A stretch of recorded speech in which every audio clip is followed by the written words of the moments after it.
this been here since Tuesday? Is this all week? Like since Monday or something? Sure, Monday. 22nd. That's please.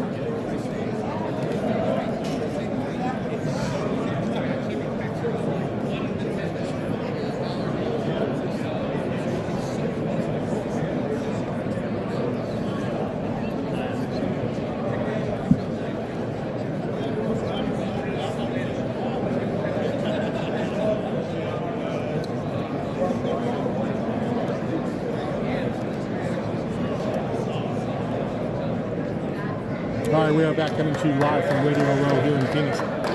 How about that lineup of an old Philadelphia Eagle? Yeah, it's fitting. It's fitting that they're in Super Bowl week. The Eagles taking on the Chiefs. Not sure what's going on back there at the headquarters, but this is pretty cool for me. You know, Henry Cejudo doesn't know much about Knockout Radio, and I understand that that's cool. You know, the background, and I don't even care about that stuff. Being a veteran, being a proud American, the Olympics, the Olympic gold to me is just the coolest thing. Oh, 100%. I mean, you know, we hope someday that we can bring, you know, make football international like the Olympics is. You know, as of right now, as big as this is, we're here. Obviously, we're here at the Super Bowl. It's a beautiful Super Bowl event, but it doesn't get bigger than the Olympic Games. And I think what the Olympics has taught me has only kind of propelled me to become a double champion. Or soon to be triple champion. I'm already triple C. I'm already triple C. I know, but we were saying above the goal.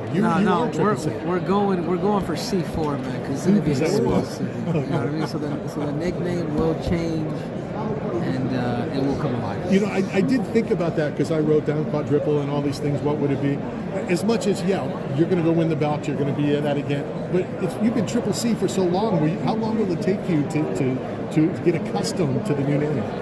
I like it, man. I like C4. I think people will really remember that. I think the triple C is cool too. I think I'll forever have like both names, but I like C4, man. To me, it's all about making history. So when people tell, hey, who gave you your nickname? My damn credentials did. You know, and I like that because I didn't know where you were going, and we've always said you can't give yourself, you know, a nickname. I mean, somebody has to. But you're right. That's facts. awesome. Facts can be my nickname. That's what it does. That's the greatest answer. Why am I not surprised? Henry Cejudo came up with the greatest thing ever. Because that's awesome. That was awesome. What went into that decision? You know, I know that the R word, people don't like to say it, and you know, retirement and moving on to the next portion of your life.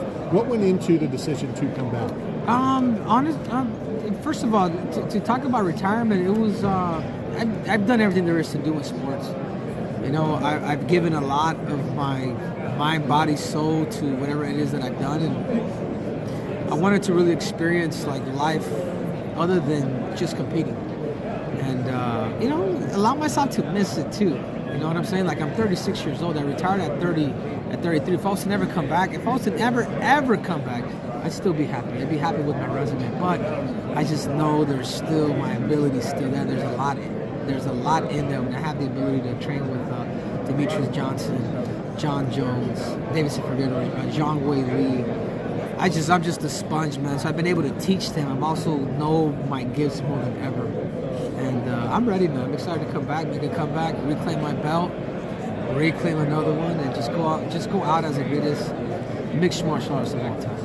Chasing, who do you think that is right now? Who are you John chasing? Jones.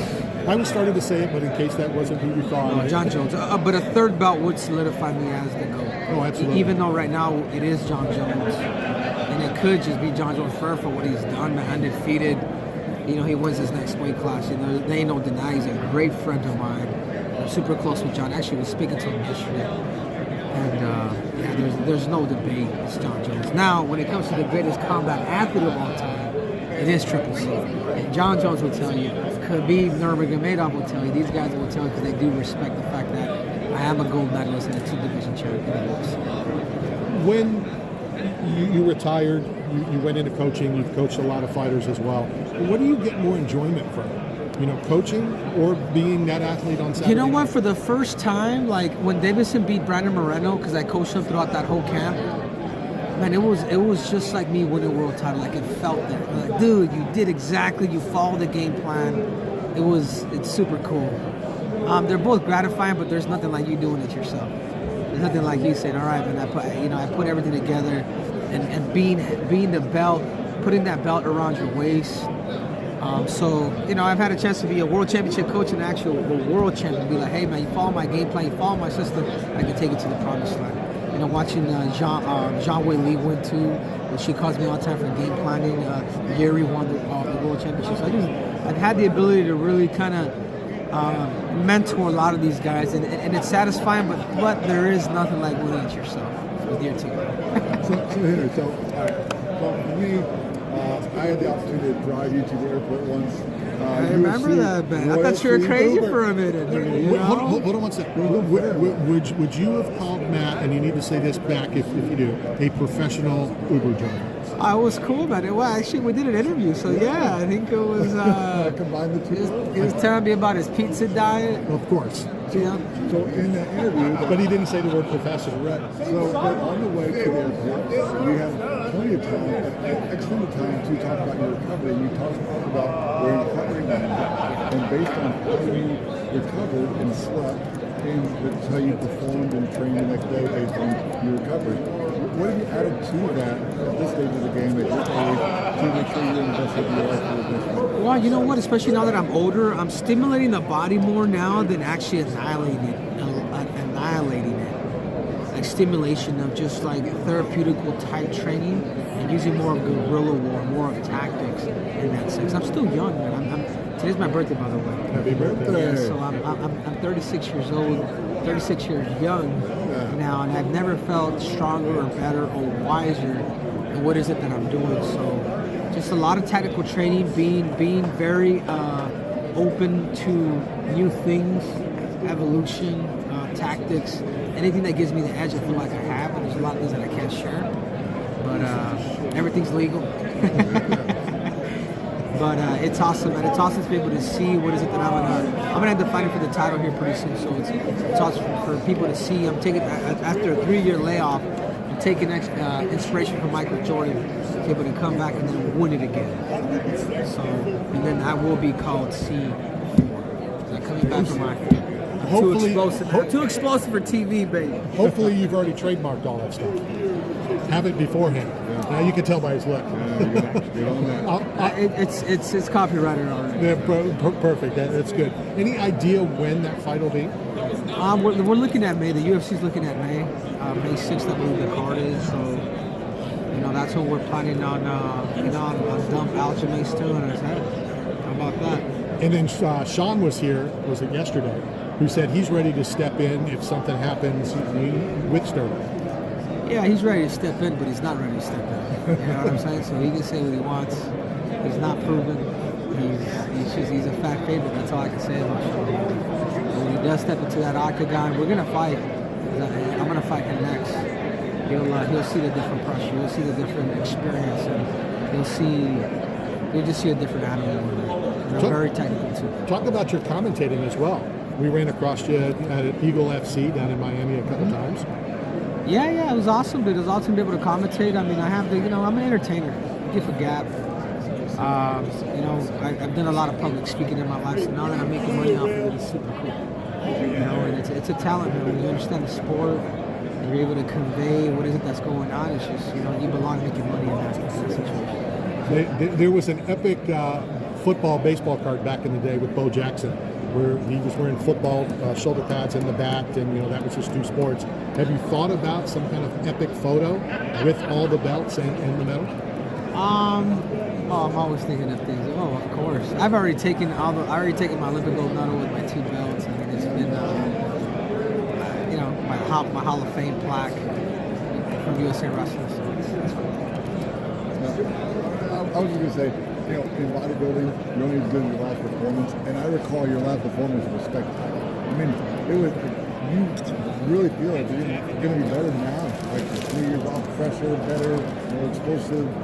Like that's hard to believe because I don't think I've ever seen you perform as well as you did last night. Yeah, and I think my last fight was the first time I really kind of understanding the game, and first time really understanding the game where it's really I'm just bringing in new tricks, you know what I mean? So it's not like I just retired and yeah, man, I got fat, but I was still at the gym. I'm still a fan of the sport, and took my time with him. It's going to be a whole year to by the time I compete, and I've been actually training, and I'm ready to put it into practice when it comes to competition. I can't wait to see the new, refreshed.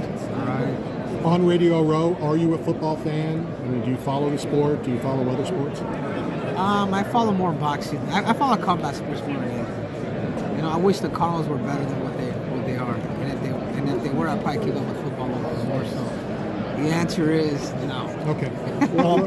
So I tell all of the fighters this. I told Dana this on Tuesday. I told Dana this 3 years ago on Radio Row. Didn't Dana say football has disappeared? Is he a football fan? Oh, he's a big football fan. Oh, a is he? big New England Patriots, a big Tom Brady. He's a huge football fan.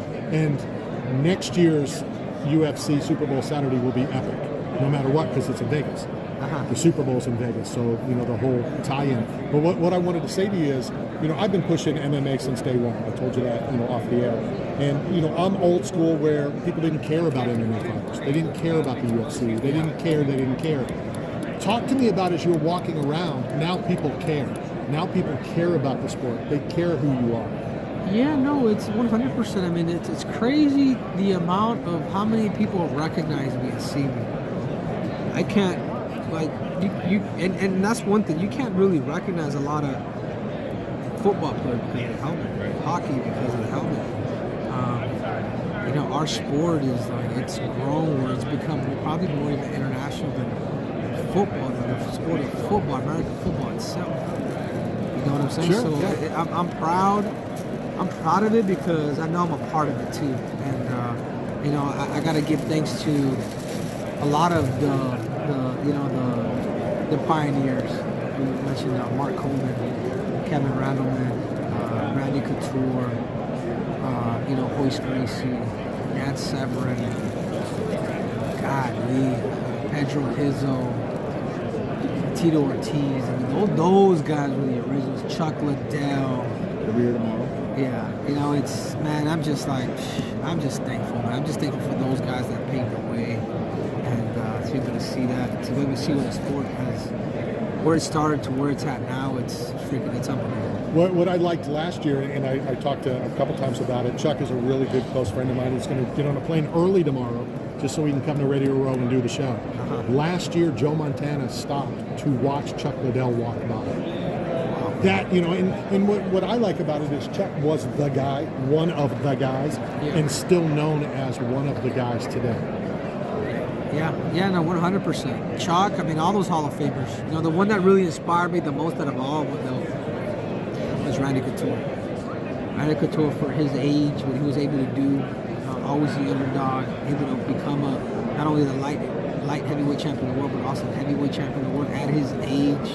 With the style that he had, never changed, was able to, fight people different, but still with the same style. And I think that's what made Randy Couture extremely unique. So still till today, Randy Couture is my favorite fighter. I don't know if you know this story about Randy. So Randy is fighting Tim Sylvia, for the I remember title. that. I remember that. And Randy told me that, and that's why I don't ask about game plans. First of all, it's your game plan. You don't want anybody to hear game plans and stuff anyway.